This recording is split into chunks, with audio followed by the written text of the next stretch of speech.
El Padre nos creó y el Hijo nos redimió.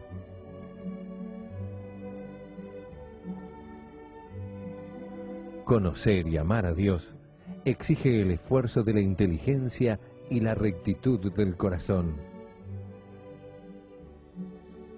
Teología para Todos, un curso de religión multimedia.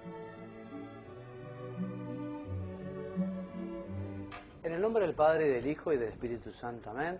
Bienvenidos amigos a nuestro programa 38 de Teología para Todos. Y comenzaremos hoy el apasionante tema de la oración cristiana, de la oración de los hijos de Dios. Yo me considero un verdadero, no sé cómo calificarlo quizá, fanático del capítulo 4 del Catecismo de la Iglesia Católica, del Catecismo del Papa Juan Pablo II, del Catecismo del Concilio Vaticano II, que nos habla sobre la oración. La verdad que es una maravilla. Una maravilla, me gusta más que el compendio, en el sentido de que es mucho más rico, evidentemente es mucho más largo también, ¿no? El compendio es compendio.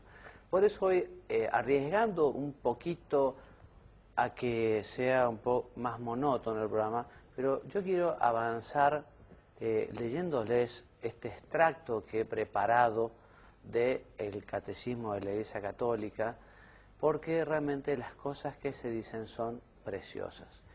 Y también quiere ser una invitación a que ustedes después puedan leerlo más despacio en su casa, ¿no? Y si no tiene el catecismo, bueno, puede ser el mejor propósito de este curso de Teología para Todos el adquirir el catecismo de la Iglesia Católica, porque realmente es un tesoro en la Iglesia. Pero antes de comenzar, entonces, quiero saludarla a Mónica y darle la bienvenida y agradecer su presencia. Mónica. Gracias, Padre Juan María, el gusto es todo mío. Bueno, entonces vamos a leer entre los dos, para que no sea tan monótono, estos textos que son tan lindos. Voy a comentar, pero voy a tratar de hacer breves los comentarios, porque el tema es extenso. Entonces, en primer lugar, el catecismo se pregunta, bueno, ¿qué es la oración, no?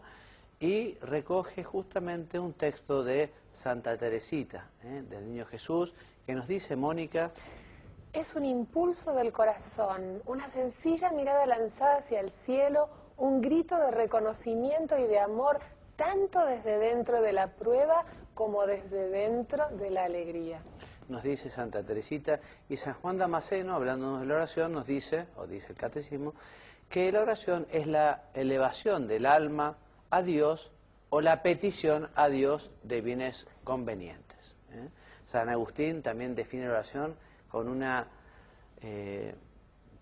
metáfora preciosa, porque nos dice que la oración es el encuentro de la sed de Dios y de la sed del hombre, porque Dios tiene sed de que el hombre tenga sed de él. Precioso. Ya veremos, dice el catecismo, cómo la oración es fundamentalmente acción de Dios. Ya veremos que en el hombre siempre es respuesta.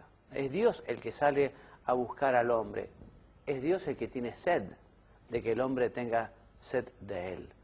Y el catecismo nos dice que la oración es una relación de alianza, todos sabemos lo que es una alianza, ese compromiso entre el hombre y Dios.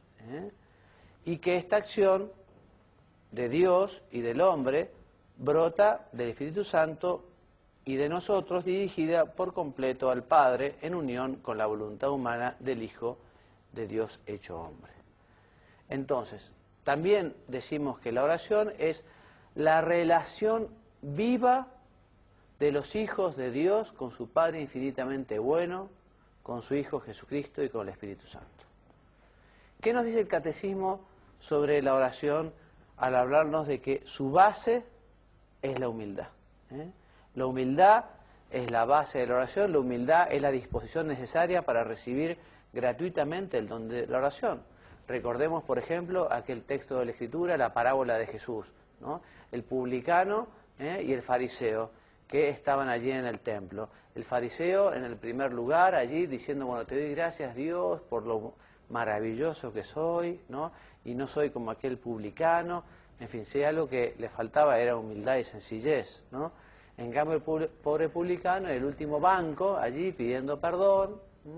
Pero la Escritura nos dice que justamente fue el publicano el que salió justificado. Porque dice la Escritura que Dios rechaza a los soberbios y Dios escucha a los humildes. Rechaza es una forma de decir, porque en realidad es el soberbio el que se autoexcluye de Dios, el que le da la espalda, que no lo quiere aceptar. Bien. ¿De dónde viene la oración del hombre, Mónica? Cualquiera que sea el lenguaje de la oración, gestos y palabras, el que ora es todo el hombre. ¿Y qué más? Sin embargo, para designar el lugar de donde brota la oración, las Sagradas Escrituras hablan más de 100.000 veces del corazón. De 1000 veces. 100.000 más de 1000 veces. Pero es verdad, el corazón es el lugar de la oración, ¿no? ¿Sí? La Biblia y los padres de la Iglesia hablan del corazón como justamente el lugar más íntimo de la persona, donde surgen todos los afectos, el amor, y efectivamente la oración brota del corazón, tiene que brotar del corazón. Si éste está alejado de Dios, estamos hablando del corazón, la expresión de la oración es vana. El corazón es la morada donde yo estoy, donde yo habito. Es nuestro centro escondido, donde solo el Espíritu de Dios puede sondearlo y conocerlo. El corazón es el lugar de la decisión, el lugar de la verdad, allí donde elegimos entre la vida y la muerte. Precioso este texto. Entonces, lo que les decía recién, Dios es quien primero llama al hombre. Por eso está aquí golpeando la puerta de nuestro corazón. Mónica. Dios llama incansablemente a cada persona al encuentro misterioso de la oración. Esta iniciativa de amor de Dios, del amor de Dios fiel, es siempre lo primero la oración. La iniciativa del hombre es siempre una respuesta. Exactamente. Jesús, cuando reza, también nos enseña a rezar a nosotros. Dios es hombre, Jesús es hombre verdadero, y como hombre también se dirigía a Dios Padre, y también nos enseña con su oración. Fijémonos cómo Jesús primero aprendió a orar de labios de su madre le enseñó, y rezaba como rezaban los niños de su edad cuando tenía la edad que tenía, y poco a poco fue aprendiendo. Jesús aprende la oración en las palabras y en los ritmos de la oración de su pueblo, pero evidentemente su oración brota de una fuente secreta distinta, porque Él es el Verbo, Él es la segunda persona de la Santísima Trinidad. Esta oración filial que el Padre esperaba de sus hijos va a ser vivida por fin por el Hijo propio, por el propio Hijo de Dios, único en su humanidad con ellos, con los hombres y en favor de ellos. Jesús ora antes de los momentos decisivos de su misión. Lo vemos en los Evangelios, como en los momentos importantes, Jesús se retira a orar, a hablar con su Padre. Por ejemplo, Mónica. Por ejemplo, antes de su bautismo y de su transfiguración y antes de su pasión, antes de elegir y de llamar a los 12, antes de que Pedro lo confiese y para que la fe del príncipe de los apóstoles no desfallezca ante la tentación. Contemplando y escuchando al Hijo, los hijos aprenden a orar al Padre. Entonces, justamente mirando la vida de Jesús y pidiéndole a Él su gracia y contemplándolo, aprendemos justamente de Jesús a honrar al Padre. Jesús se retira con frecuencia en soledad a la montaña, con preferencia por la noche, para orar.